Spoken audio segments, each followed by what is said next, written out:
Coming up on DTNS, new Rokus are here, a way you can get Google Stadia in the iOS App Store today, and goodbye, Farmville. This is the Daily Tech News for Monday, September 28th, 2020 in Los Angeles. I'm Tom Merritt. And from Studio Redwood, I'm Sarah Lane. And I'm the show's producer, Roger Chang. We were just reminiscing about old workplaces and old dress codes on Good Day Internet. If you want to get that conversation and more, become a member at patreon.com/DTNS. Let's start with a few tech things you should know. FedEx CEO Fred Smith announced that the company is working with Reliable Robotics on a pilot to use unmanned single-engine aircraft for cargo delivery.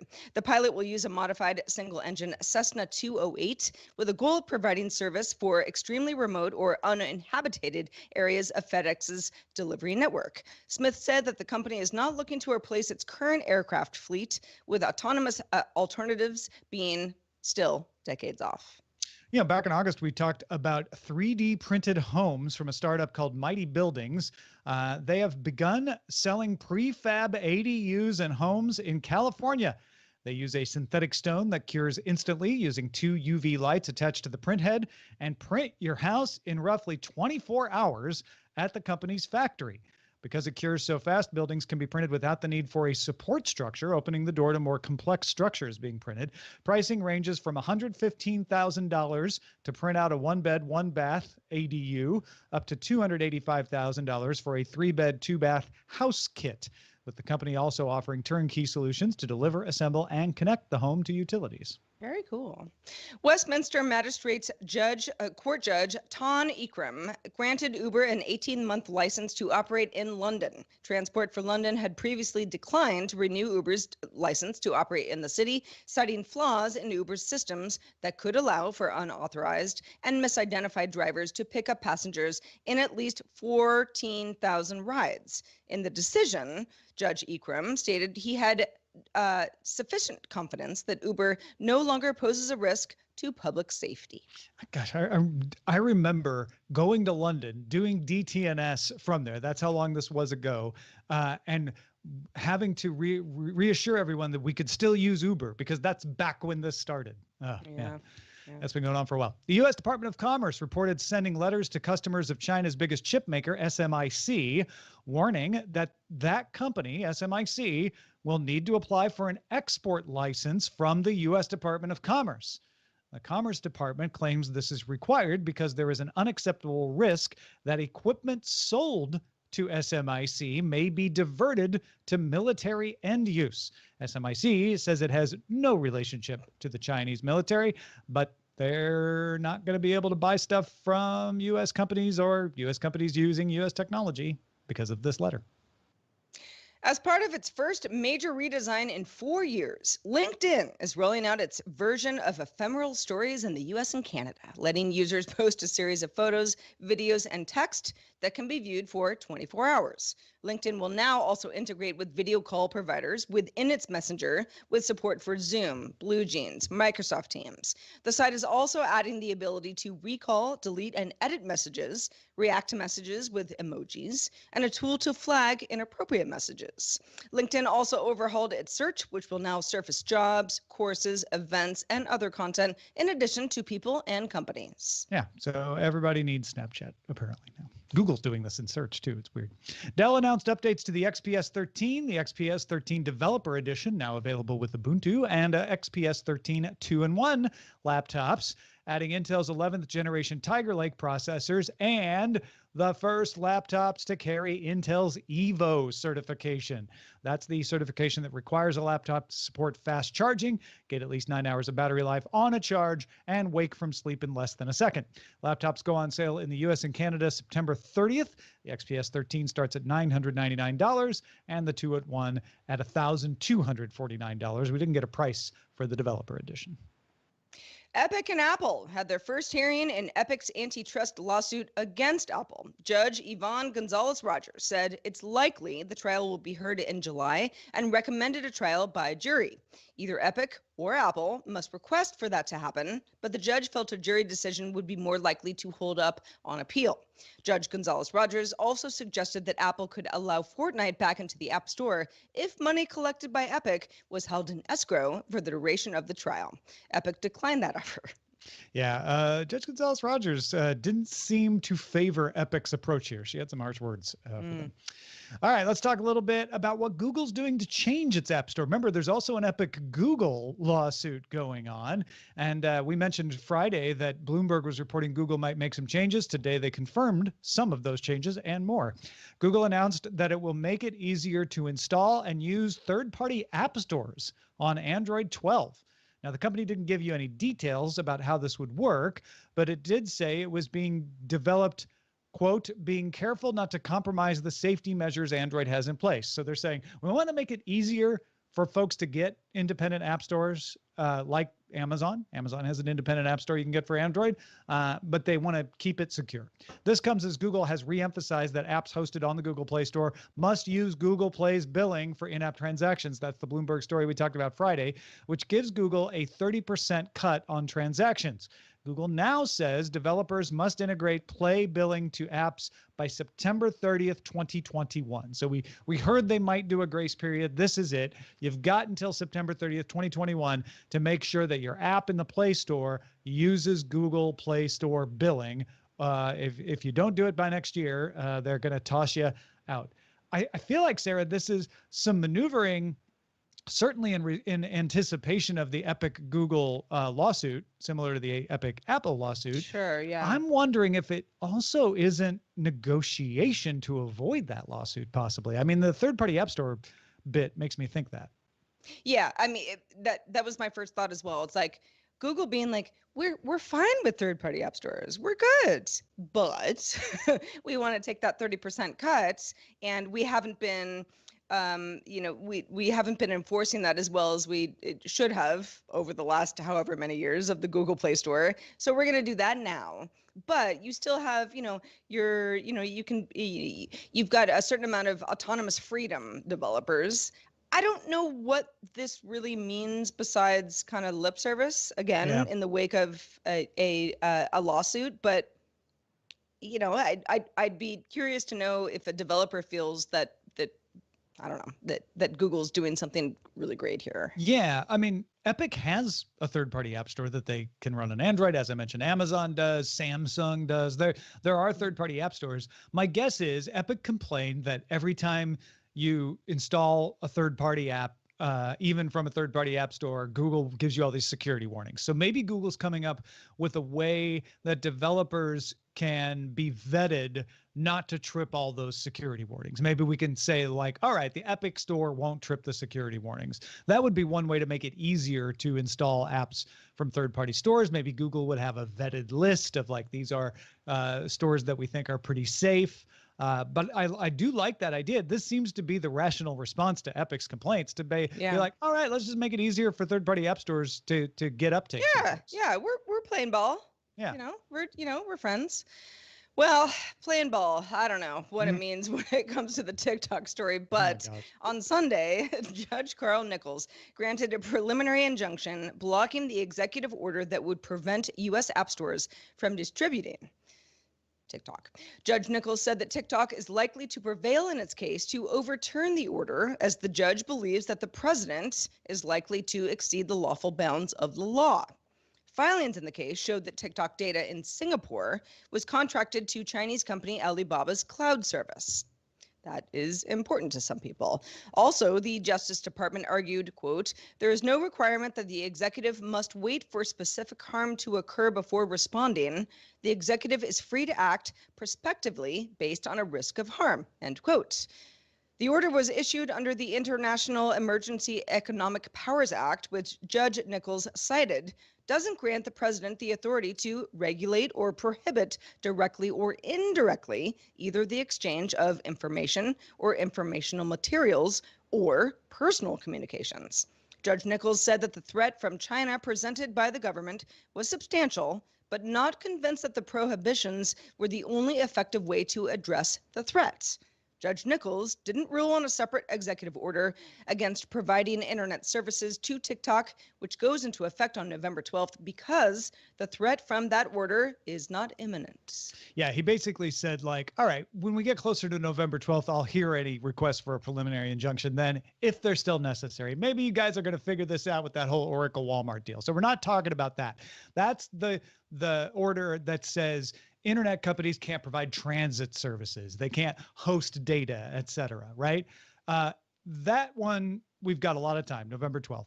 This one that he said isn't going to stand means that TikTok can stay in the Google Play and the Apple App Stores. And his reasoning was, you say there's a threat from China. I believe you. There's redacted evidence in here that I'm like, yeah, credible threat. But your justification for banning the app doesn't meet the criteria for addressing the threat. The judge is saying banning the app exceeds the lawful bounds of your response. You could respond in other ways to that threat. Now the government's saying, like, listen, we can take prospective action. We can decide to ban the app before we have to. That's what they're trying to argue, but the judge didn't buy that argument. He said, no, you're way far away from that. I believe China is a threat here, but banning the app from the Google Play Store and the Apple Play Store, first of all, doesn't stop people from using it. So it doesn't address the threat in that way. And it does harm TikTok's business. So he granted the stay, the preliminary injunction that says, no, until your lawsuit is done, we're going to leave TikTok in the app stores. Now, if TikTok and the United States come to an agreement about the Oracle Walmart acquisition, all of this becomes moot, right? This is only because that deal isn't done yet. And everyone thought it would be done last week, and it's not. We're just sitting here in a staring contest between China and the U.S. government over this right now. At least that's what it appears.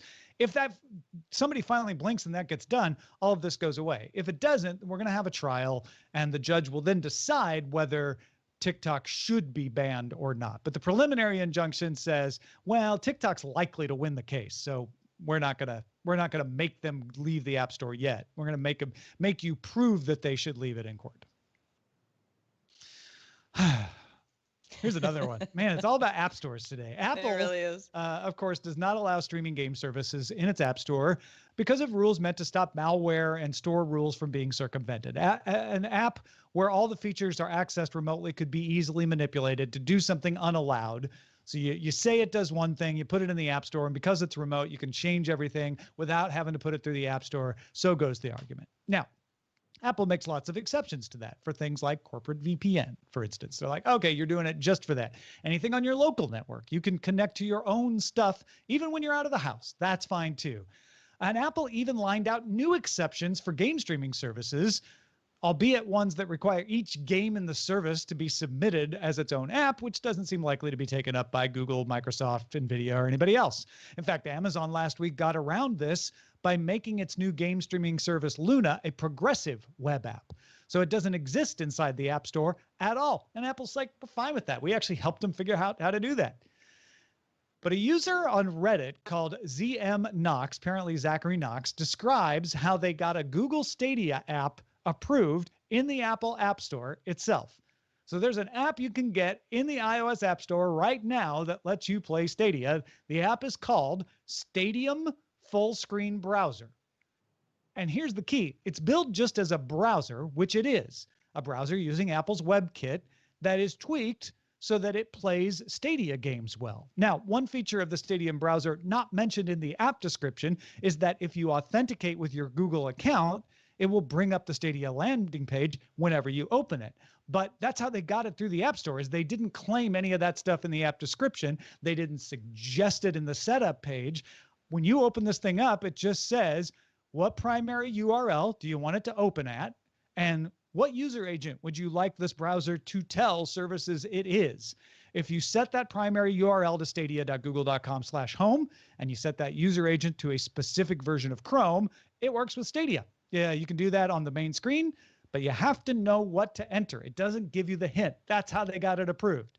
It doesn't guide you at all. Another Reddit user called Gray Bay Play got an external controller to work with a full screen iOS browser app. So that's implemented in there, meaning you can use your iPhone and Stadium to play Stadia with an Xbox One or Sony DualShock 4 controller.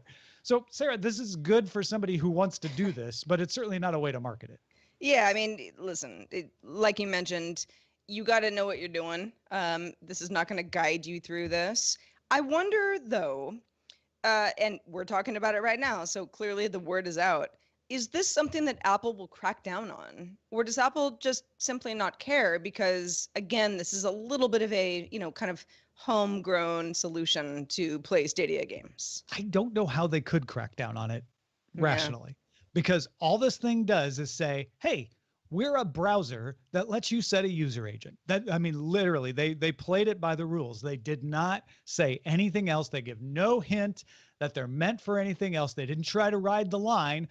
And that's legal. Like, that's a legitimate Right. app, Yeah. right? Yeah. At this Like, point, if Apple were to yank it, it would be a whole thing. yeah. So I think it's probably going to stay. And it's a nice little workaround if you know about it. Well, there you go. Well, if you're using it, let us know how it's working for you. A new study from Pew Research looking at news consumption on YouTube found that 26% of US adults say that they get news from YouTube. Of that, 72% said YouTube was at least an important way that they receive their news. Most said they didn't see any big issues with getting news from YouTube. 73% said that they believe that videos to be largely accurate. 66% said that watching YouTube news videos helped them to better understand the current events.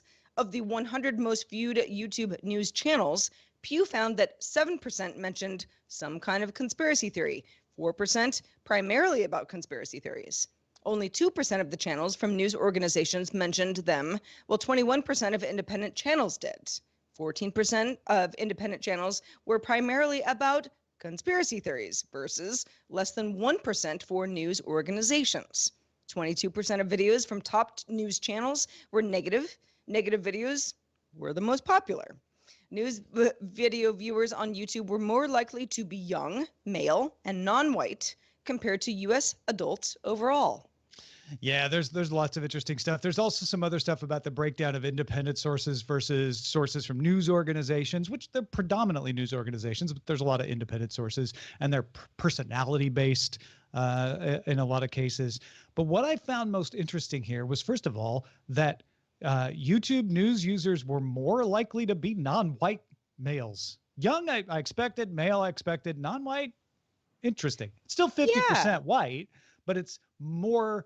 There are fewer white people in this cohort than in the general population.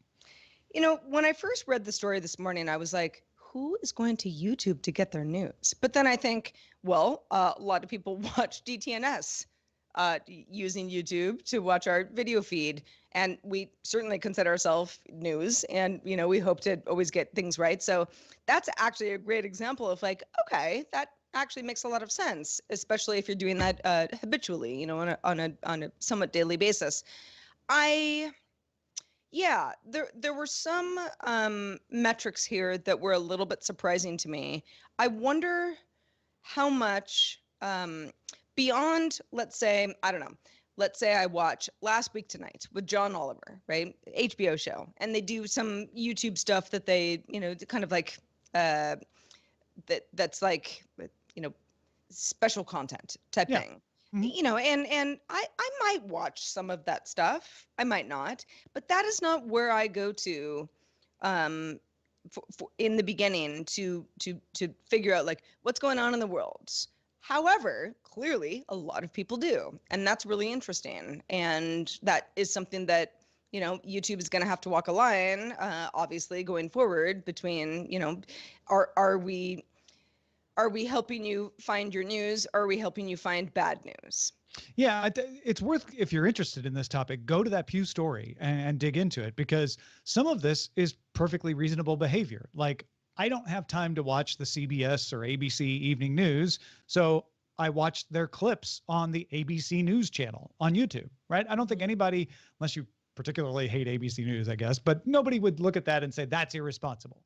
Where it gets worrisome is 21% of independent channels mentioning conspiracy theories. And that combined with, when I watch YouTube news, I feel better informed, right? Video news in general has this halo around it, but video news generally informs you less than written news, but makes you feel more informed than written news. And personalities can cause you to feel like something is like obviously true when it's just playing on your emotions. And it doesn't sound like that's the overwhelming news that people are getting from YouTube, but it exists more here than it would in other arenas for sure. Yeah, and I think, and this is, I think it's overall a very good thing that people can put together something that looks very professional with the right equipment for way less money, not having to be at a production studio or working for a TV network than they did in the past. Largely, I think that's a good thing. However, I think that then you get into a gray area where people are like, well, they seem really pro and they're telling me this thing. Right. And whatever they're telling me is, maybe you agree with it, maybe you don't. But that's where it used to be like, well, you have 4 channels and those are the people that tell you the news. And now it's different. Listen, if you had good lighting and a camera, you obviously had to be a large news organization. And we have learned as a culture that is authenticity. But as you and I know very well, you can put up some lights and have video. There's no one looking over your shoulder to make sure you're doing a good job, but you may still have that gene of authenticity. Do you remember June 19th, 2009? Oh, Tom, like it was yesterday. The world was 8 days into the first pandemic of the 21st century from the swine flu back then. Swine flu. The #1 song was Boom Boom Pow by the Black Eyed Peas. A real banger. Which I had blissfully forgotten until I started researching the story. CNET's Buzz Out Loud had just celebrated its 1,000th episode on June 18th. Current TV had just received approval to launch a Canadian version, and Zynga launched Farmville on Facebook. Farmville. I mean, what a delight. Well, that delight is ending, Sarah. Zynga confirmed it will shut down Farmville. Facebook previously announced in June it would end support for Flash games on December 31st. And Farmville's a Flash game. In-app purchases for the game will shut down November 17th. And at one time, Facebook's Farmville had the most daily active users on Facebook. That was in the blissful days of 2010. No longer. Farmville is over December 31st. It is survived by its cousins, Candy Crush and Words with Friends. Neither of those are Flash games? Well, but they're available as apps. I guess they never really, Yes, right. I assume there's Farmville 2 and stuff that aren't Flash games either. Sure. But Farmville on Facebook, like that's where it really made its. I remember, back in the Twit days, Leo Laporte was a big Farmville player. He was very enthusiastic about it. I never played Farmville. It always kind of came across to me as one of those things where I'm like, time suck, who's got it? But I do know a lot of people who still play Words with Friends, and there was some shaking in boots earlier today when I said, Farmville is going to win on Facebook, and they were like, what about Words with Friends? And I was like, well, no, that's Words with Friends is still fine as far as I know for some time, but hey, man, I mean, that's the thing about mobile games. And I know that Farmville integrated with Facebook is a little bit different, but it's a fickle group. And Farmville had its day in the sun. Yeah. And that sun is finally setting. Setting is what I meant to say. It's sentient. Yeah, the scent of the farm. Wafts off into the distance. Hey, folks, to get all the tech headlines each day in 5 minutes, be sure to subscribe to dailytechheadlines.com. Roku announced a bunch of new hardware and even a new app. The Roku Streambar is the latest in Roku's line of audio products. These are products that, take your dumb television with its simple speaker and give you a little better audio. The Streambar's kind of a mid-range one. This is kind of the entry level versus the Smart Bar, which is a little more capable. The Streambar is a 14-inch soundbar running Roku OS, capable of streaming 4K and HDR content. The Streambar can be paired with Roku's wireless speakers and a subwoofer from Roku if you want to add surround sound, but it's got 4 channels, 2 for voice front facing and then 2 side channels to kind of give you a little bit of a room filling sound. The Streambar will cost $130 shipping mid-October. Also a brand new top level Roku streaming box, the Ultra. Just like the old Ultra, but this one's got new features. For instance, Dolby Vision HDR for the first time. It already had Dolby Atmos, now it has Dolby Vision HDR. Bluetooth support, so you can send audio to it from your phone or hook up Bluetooth headphones. First time a Roku has had Bluetooth. Price staying, or in the box, first time in the box. Price stays at $99.99, same as the old Ultra. And both these devices, the soundbar and the new Ultra, support AirPlay 2. So if you want to watch HBO Max on a Roku, you'll be able to cast it from your iOS device as one option. Roku also announced plans to bring its free ad-supported on-demand streaming Roku channel to iOS and Android. You can get it as part of the Roku general app, but there's going to be a standalone Roku channel app now where you can just watch all 100 some streaming channels. I think they've got 115 or so channels on there. Those are ad-supported free streaming channels. So another one of those Pluto TV like offerings. Roku channel will also launch live linear TV offerings in a separate app on the Roku. September 29th, channels include things like Venn, The Craftistry from Studio 71, HappyKids.tv, iFood.tv, a Lego channel, Maverick Black Cinema, Movie Sphere, that kind of stuff. So Roku branching out on the services side, which is where they're making the most of their money these days, is on ads. The ads they sell on the Roku OS platform and on their own devices, but also ads that they're selling in the streaming version. But also trying to say, like, even if you don't have a Roku, here's some free TV for you to watch. Yeah, when I read the story, I was like, Roku has wireless speakers? And I'm sure lots of people out there are like, yeah, they do. And I love them. I love the idea of, I've got a Sonos Beam. I'm a Sonos person, for better or for worse. But that is, it's a speaker. But it's not a smart anything otherwise. It is Amazon Assistant enabled, but it isn't, the content part of it is a different device that's, behind my television, right? So it's really just audio. To be able to have all of this in one place, in one device that works well, very cool. One less thing for me to have to mount on my wall.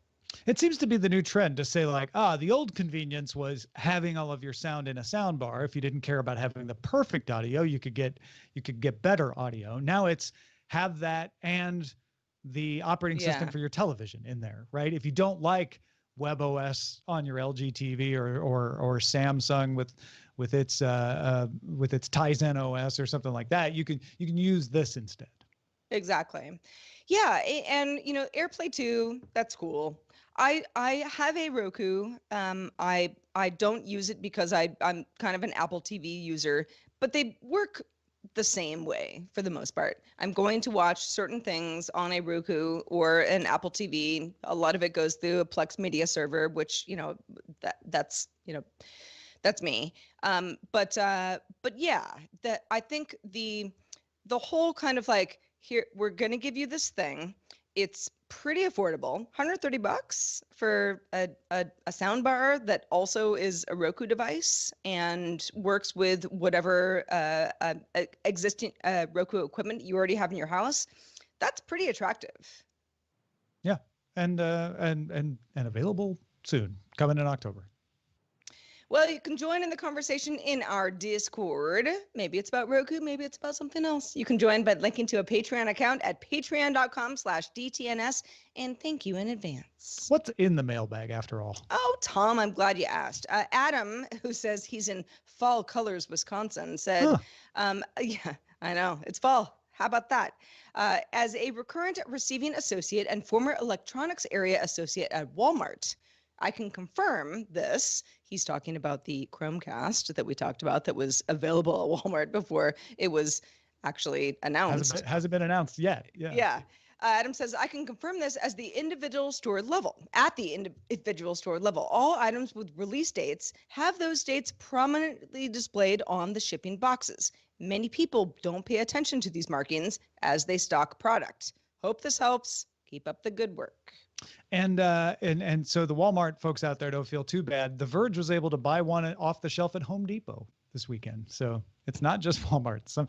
For some reason, people really want to put these things on the shelf before they were announced. Yeah. I mean, as somebody who used to stock a lot of product at a grocery store, like I feel their pain. Where I'm like, there are boxes. Let's put them out. Let's get, let's move some merch.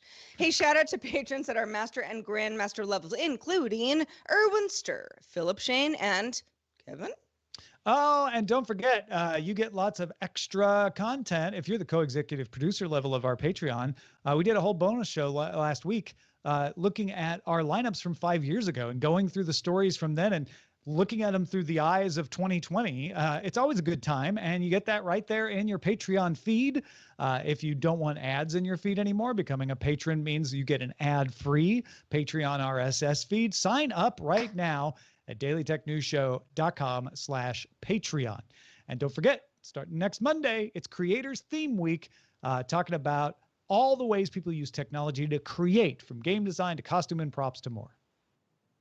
Our email address is feedback@dailytechnewsshow.com. You got something on your mind? Email us. We'd love to hear it. We're also live Monday through Friday, 4:30 p.m. Eastern, 2030 UTC. Find out more at dailytechnewsshow.com/live.